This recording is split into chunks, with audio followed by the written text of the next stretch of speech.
नमस्कार साथियों, स्वागत और अभिनंदन आप सभी का। विगत एग्जाम के अंदर जो पेपर हो रखे हैं उनकी सीरीज का अगला पेपर हम आज सोल्व करेंगे। आज इस पेपर के बारे में हम चर्चा करेंगे। ये जेएन का ही एक पेपर है जो अभी हाल ही के अंदर हुआ था।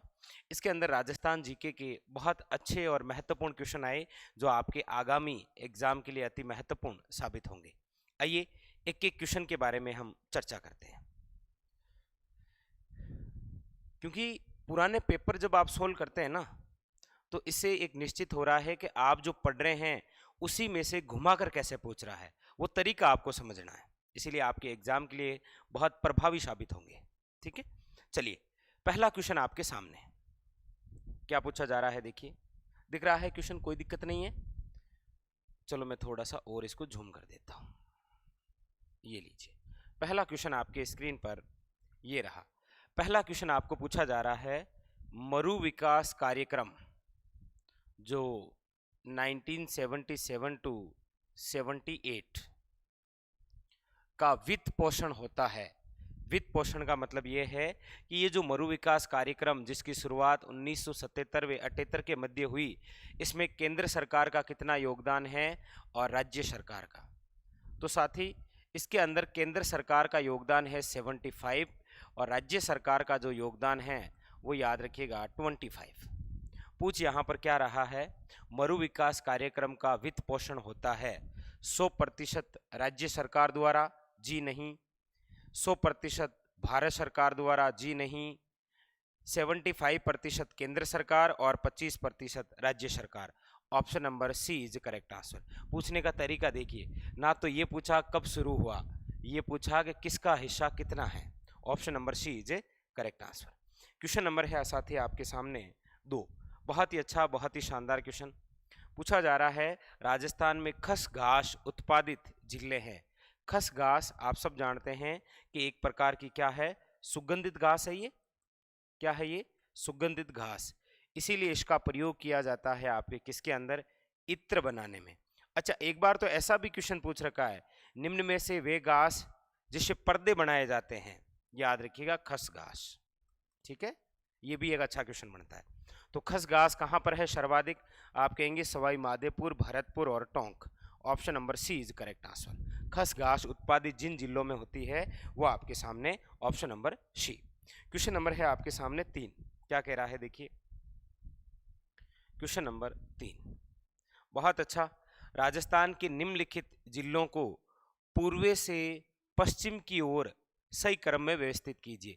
पूर्व से पश्चिम की ओर मतलब ये जो राजस्थान है इसके अंदर ये पूर्व और ये आपके क्या है पश्चिम, ये यही क्रम पूछ रहा है, पूर्व से पश्चिम की ओर। देखिए पहले पर है आपके बूंदी, 1 नंबर पर क्या है, बूंदी। और बूंदी आप सब जानते हैं यहां पर है, तो बूंदी आ गई यहां पर। ठीक है, दूसरे में क्या है, अजमेर। ये रहा आपके सामने अजमेर। ठीक है, फिर नंबर 3 में क्या है, पाली।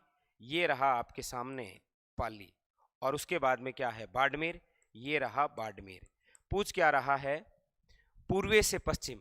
पूर्व से पश्चिम की ओर चलेंगे तो सबसे पहले बूंदी आएगा, इसमें 1 नंबर पर बूंदी आएगा। ठीक है, उसके बाद में चलेंगे तो बूंदी के बाद में आप देख पा रहे हैं अजमेर है, अजमेर 2 नंबर में है, ये लीजिए 2 नंबर। उसके बाद में इधर चलेंगे तो पहले बूंदी आ गया, फिर अजमेर, फिर आपके कौन सा आएगा, पाली। पाली है आपके 3 नंबर। और उसके बाद में आखिरी में कौन सा आएगा, बाड़मेर। मतलब जो क्रम दे रखा है वो बिल्कुल सही क्रम है। पहले बूंदी आएगा, देख लीजिए उधर से, फिर अजमेर, फिर पाली और बाड़मेर। यानी कि option number A is correct answer. पूछने का तरीका समझना है, ये कोई क्वेश्चन किसी टॉपिक का थोड़ी है, ये तो डायरेक्ट उठाकर पूछा गया क्वेश्चन है मैप से। ठीक है, अगला क्वेश्चन देखिए, क्वेश्चन नंबर है आपके सामने 4। 4 के अंदर क्या है, पूछा जा रहा है मगरा, पुंगल और सोनाड़ी निम्न में से किसकी कुछ नस्लें हैं। अब सिंपल सी बात है, मंगरा, पुंगल और सोनाड़ी आ गई है तो ये किस प्रकार की, भेड़ की नस्ल है। और आप सब जानते हैं कि पशुधन से एक क्वेश्चन इसी प्रकार का हमेशा पूछता है। क्वेश्चन नंबर है आपके सामने 5।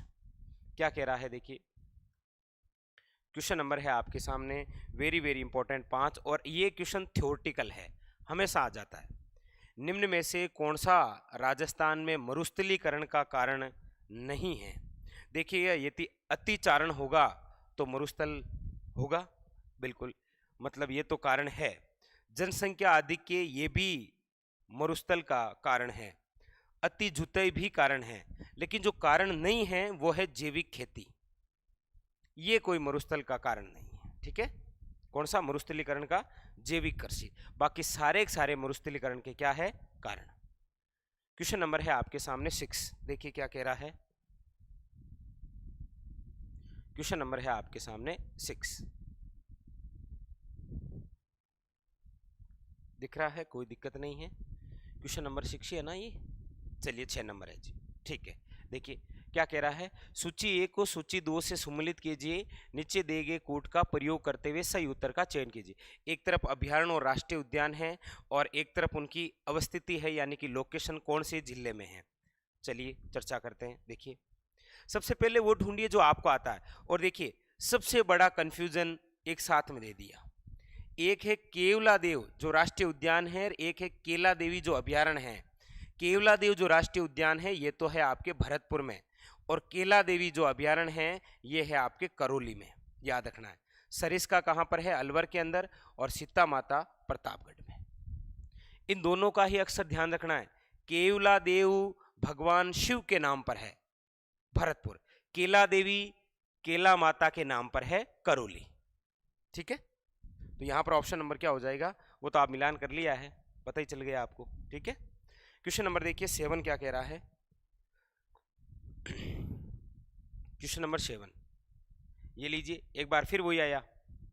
सूची 1 का सूची 2 से मिलान कीजिए। एक तरफ सारे अभ्यारण्य दे दिए और एक तरफ जिला। रामगढ़ विषधारी अभ्यारण्य कहाँ पर है? आप सब जानते हैं बूंदी में, क्योंकि बहुत ज़्यादा चर्चा का विषय है। यहाँ पर राज्य की चौथी बाघ परियोजना और देश की 52वीं टाइगर प्रोजेक्ट की शुरुआत की गई। जवाहर सागर कहाँ पर है? याद रखिएगा कोटा में। ताल छापर कहाँ पर है? चूरू के अंदर। वन विहार आपके कहाँ पर है? धौलपुर में। क्लियर? क्वेश्चन नंबर है आपके सामने नेक्स्ट लीजिएगा। क्वेश्चन नंबर है आपके सामने 8, क्या कह रहा है? देखिए ये रहा क्वेश्चन नंबर 8, बहुत अच्छा, बहुत शानदार क्वेश्चन पूछा जा रहा है। मोतीलाल तेजावत जिन्हें आदिवासियों का मसीहा या बाबूजी कहते हैं, संबंधित भील गतिविधि एक ही आंदोलन के माध्यम से किस स्थान से शुरू हुआ था? मोतीलाल तेजावत ने एक ही आंदोलन की शुरुआत कहाँ से की थी? तो आप सब जानते हैं उदयपुर के झाड़ोल ठिकाने से 1921 में, और वहीं पर 21 सूत्री मांग पत्र तैयार किया था जिसे मेवाड़ की पुकार कहा गया 1921 में। देखिए इतनी गहरे से पूछ लिया, कहाँ से शुरू किया? झाड़ोल से। क्वेश्चन नंबर है आपके सामने 9, क्या है? देखिए क्वेश्चन नंबर 9, बूंदी राजमहलों में निर्मित चित्रशाला किस शासक की देन है? बूंदी राजमहल, बूंदी के अंदर जो राजमहल है वहां पर जो चित्रशाला बनी हुई है जिसे भित्ति चित्रों का स्वर्ग कहा जाता है, क्या कहा जाता है? भित्ति चित्रों का स्वर्ग। और इसका निर्माण जो करवाया था चित्रशाला का वो है महारावल उमेद सिंह, इसीलिए बूंदी शैली का स्वर्ण काल भी कहलाता है महाराव उमेद सिंह का। क्वेश्चन नंबर है आपके सामने 10, क्या कह रहा है? देखिए केसरी सिंह बारठ ने मेवाड़ महाराणा को 13 सोरठे लिखकर भेजे थे जो इतिहास में चेतावनीरा चुंगटिया कहलाए थे। क्या कहलाए थे? चेतावनीरा चुंगटिया। निम्न में से कौन सी भाषा में लिखकर भेजे थे? अब सिंपल सी बात है, केसरी सिंह बारठ द्वारा भेजे जा रहे हैं, मतलब कौन सी है? डिंगल भाषा में, याद रखिएगा कौन सी भाषा में है? डिंगल भाषा में, ठीक है। और केसरी सिंह बारठ को तो आप जानते हैं जिनका संबंध शाहपुरा भीलवाड़ा से रहा है। इनके भाई भी एक क्रांतिकारी ही थे, पूरी परिवार ही क्रांतिकारी। बारठ फैमिली स्वतंत्रता आंदोलन के लिए शहीद होने वाली महत्वपूर्ण और एग्जाम के लिए very very important Kesari Singh Barath, Zorawar Singh Barath जो इनके भाई थे, और इनके पुत्र जिनका नाम है प्रताप सिंह बारठ, ठीक है। वो वीडियो डाल रखा है पूरा बारठ फैमिली का, वो आप देख लीजिएगा। क्वेश्चन नंबर है आपके सामने 11, क्वेश्चन नंबर है 11, क्या पूछ रहा है? निरंजनी संप्रदाय के संस्थापक थे, निरंजनी संप्रदाय के संस्थापक थे संत रामदास, संत निरंजन दास, संत हरिदास या संत रामचरण। देखिए, निरंजनी संप्रदाय को यदि हम हमारे राजस्थान के संदर्भ में बात करते हैं तो निरंजनी संप्रदाय की जो पीठ है राजस्थान के अंदर वो तो है आपके कहाँ पर, तो याद रखिएगा गाडा गांव। गाडा गांव कहाँ पर है? नागौर डीडवाना। और इसके जो फाउंडर है वो है आपके संत हरिदास जी। कौन है? संत हरिदास जी, राजस्थान के संदर्भ में। क्लियर? ये भी जरूर याद रखिएगा, निरंजनी संप्रदाय की पीठ कहाँ पर है? गाडा गांव में। क्वेश्चन नंबर है आपके सामने 12। बहुत अच्छा, बहुत शानदार क्वेश्चन। राजस्थान में विप्लव कहाँ प्रारंभ हुआ था? विप्लव कहाँ प्रारंभ हुआ था? अब ये भी एक बड़ा मुद्दा है, विप्लव का मतलब। तो ये क्वेश्चन जब आप ऑप्शन देखते हैं तो आपको झलक दिखाई देती है 1857 रिवॉल्ट की, क्रांति की। और आप सब जानते हैं कि राजस्थान में 1857 क्रांति की शुरुआत नसीराबाद से हुई थी 28 मई 1857 से। ठीक है, अगला देखिए क्वेश्चन नंबर है आपके सामने नेक्स्ट 13। क्या कह रहा है? देखिए, ये लीजिए, बहुत अच्छा, बहुत शानदार। उदयपुर के अंदर कैलाशपुरी स्थान है, वहां पर एकलिंग जी का क्या बना हुआ है? मंदिर। इसका निर्माण किस महाराणा के समय हुआ? समय क्या? बप्पा रावल द्वारा निर्मित है। किसके द्वारा? याद रखिएगा, बप्पा रावल द्वारा एकलिंग जी का मंदिर। उदयपुर के अंदर भी स्थान पूछा जाए कभी तो याद रखिएगा कैलाशपुरी में। कहां पर है? कैलाशपुरी में। क्वेश्चन नंबर है आपके सामने नेक्स्ट। क्या पूछा जा रहा है? बहुत ही शानदार क्वेश्चन। देखिए, किस बीकानेर नरेश ने मुगल सम्राट अकबर की अधीनता स्वीकार की थी? आप सब जानते हैं बीकानेर के वे पहले शासक जिन्होंने नागौर दरबार 1570 में अकबर की अधीनता स्वीकार की, और वो है आपके कौन? राव कल्याणमल। राव कल्याणमल ही वे बीकानेर का पहला शासक है जिन्होंने शेरशाह सूरी की अधीनता स्वीकार की। और ये बीकानेर का वो राजकुमार था जो खानवा युद्ध के अंदर गया था सहायता के लिए। किसकी सहायता के लिए? तो आप सब जानते हैं खानवा का युद्ध हुआ था बाबर व सांगा के मध्य। ठीक है, तो उस युद्ध में भी गए थे कौन? कल्याणमल। क्वेश्चन नंबर है 15 आपके सामने। क्या कह रहा है? देखिए, क्वेश्चन नंबर 15, राजस्थानी रामायण का रचनाकार किसे माना जाता है? बहुत ही शानदार, अति महत्वपूर्ण क्वेश्चन। और मैं चाहता हूं कि इसका आंसर आप स्वयं कमेंट बॉक्स के अंदर बताएं, क्योंकि आप खुद सर्च करेंगे, खुद ढूंढने की कोशिश करेंगे तो ये आपको याद रह जाएगा। ठीक है, इसीलिए आज का जो आपको आंसर देना है कमेंट बॉक्स के अंदर वो क्वेश्चन नंबर 15 है, राजस्थानी रामायण का रचनाकार किसे माना गया। ठीक है, क्वेश्चन नंबर है आपके सामने 16। क्या पूछ रहा है? नोगरी नामक आभूषण कहाँ पहना जाता है? नोगरी नामक आभूषण कहाँ पहना जाता है? तो याद रखिएगा, हाथ में। Option number C is a correct answer. Question number है आपके सामने 17। क्या कह रहा है? देखिए, क्वेश्चन नंबर 17 लीजिए, 14 फरवरी 1948 को भारत सरकार ने भरतपुर प्रशासन पर अधिकार करके भरतपुर राज्य का प्रशासक किसको नियुक्त किया था? याद रखिएगा, एस.एन. शप्रू। प्रशासक किसे बनाया था? एस.एन. शप्रू। बहुत अच्छा क्वेश्चन है। 14 फरवरी 1948 को भारत सरकार ने भरतपुर प्रशासन पर अधिकार करके भरतपुर राज्य का प्रशासक किसको नियुक्त किया था? तो एस.एन. शप्रू साहब। वेरी वेरी इंपॉर्टेंट है ये, बहुत अच्छा क्वेश्चन है ये। चलिए नेक्स्ट, अगले क्वेश्चन के बारे में हम चर्चा करते हैं। ये रहा आपके सामने क्वेश्चन नंबर 18। क्वेश्चन नंबर 18 क्या पूछ रहा है? क्वेश्चन नंबर 18 पूछा जा रहा है, निम्न में से कौन सा फसली प्रारूप राजस्थान के दक्षिण और पूर्वी आर्द्र मैदानी कृषि जलवायु प्रदेश में पाया जाता है? दक्षिणी और पूर्वी आर्द्र मैदानी कृषि जलवायु प्रदेश में पाया जाता है, तो कौन सा पाया जाता है? देखिएगा, कपास, सरसों या बाजरा। तो कपास तो है नहीं, क्योंकि कपास दक्षिण पूर्वी आर्द्र मैदानी कृषि जलवायु में है नहीं। ज्वार और मक्का यहाँ पर मिलेगा नहीं, कपास और मक्का भी है नहीं। चावल, गेहूं और जो सोयाबीन है वो आपके दक्षिण पूर्वी आर्द्र जो मैदानी है ना, यहाँ पर आपको क्या मिलेगा? चावल, गेहूं और soybean. Option number D is a correct answer. Question number है आपके सामने 19। क्या कह रहा है? पूछा जा रहा है राजस्थान में जून माह में न्यूनतम वायु दाब किस जिले में संभावित है।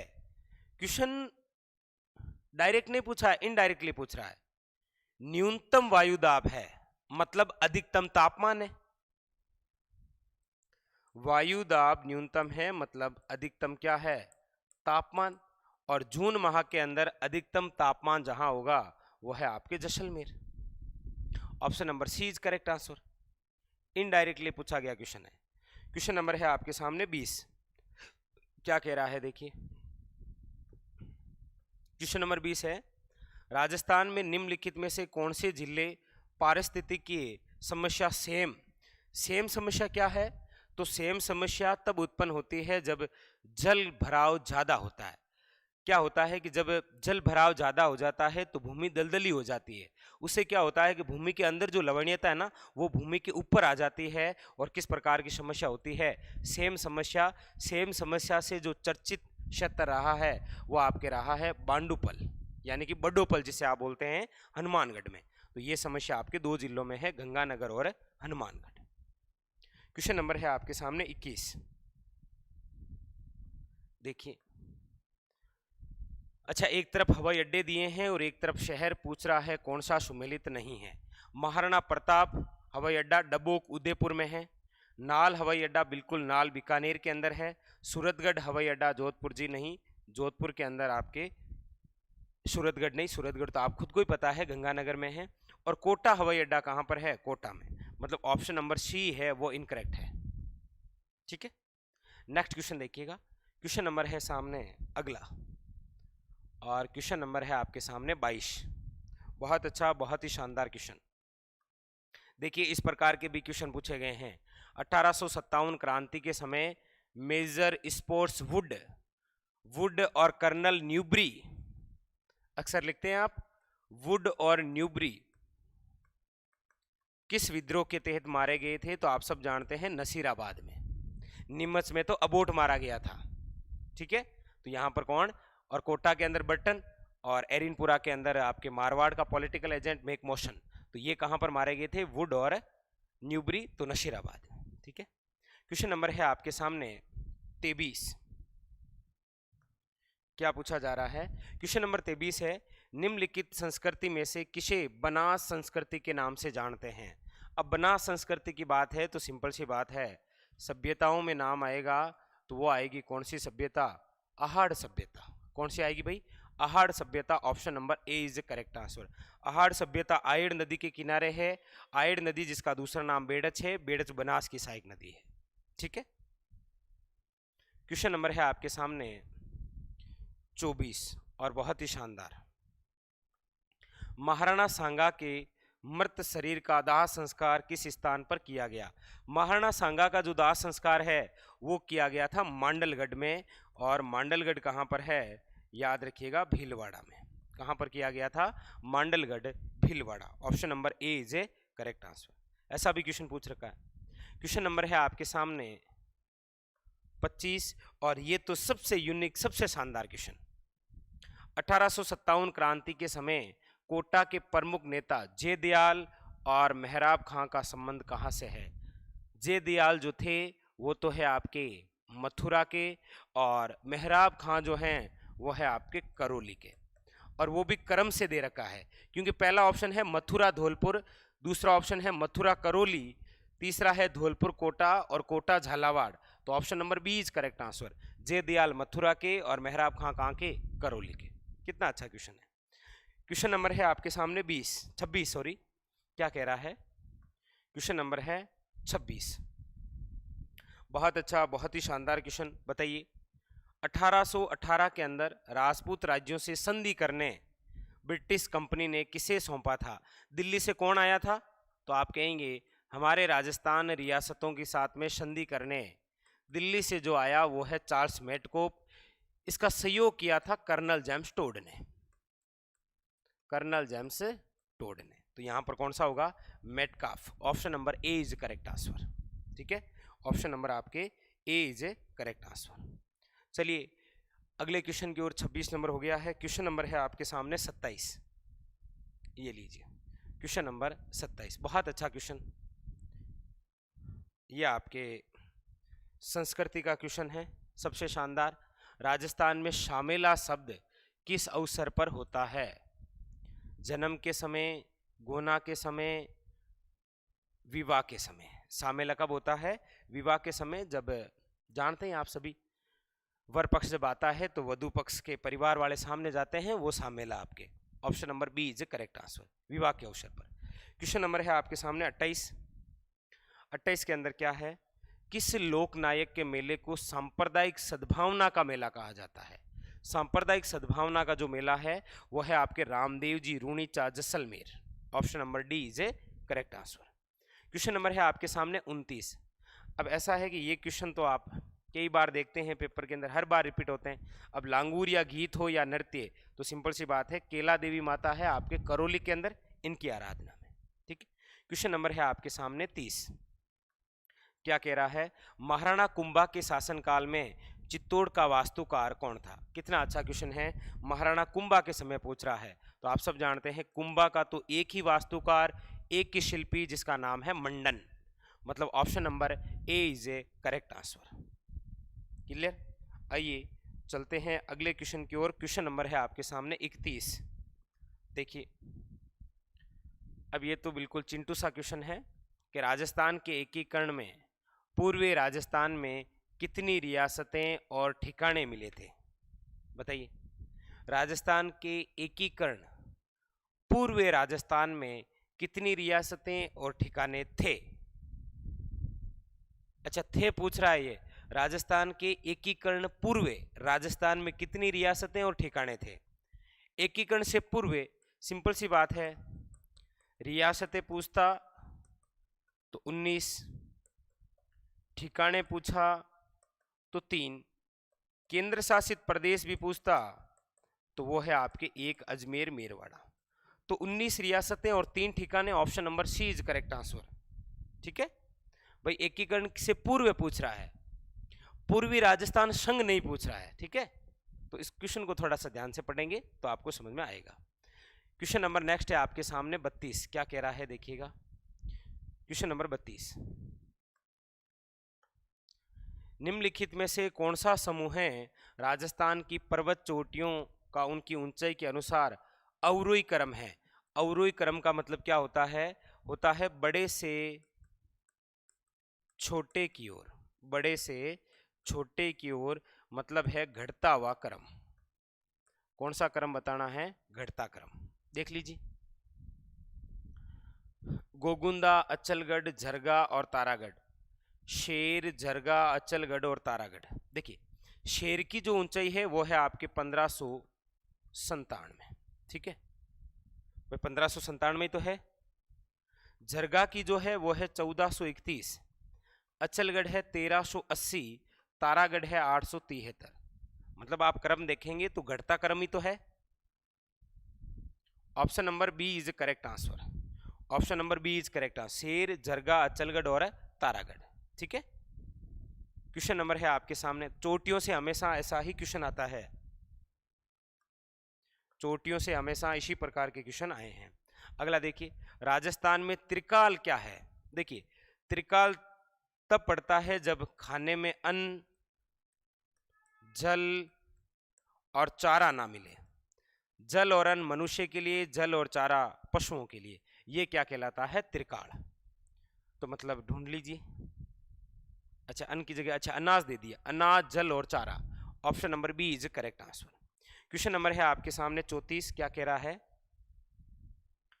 क्वेश्चन नंबर 34, राजस्थान के किस प्रदेश में एल्पिसोल्स समूह की मृदा पाई जाती है?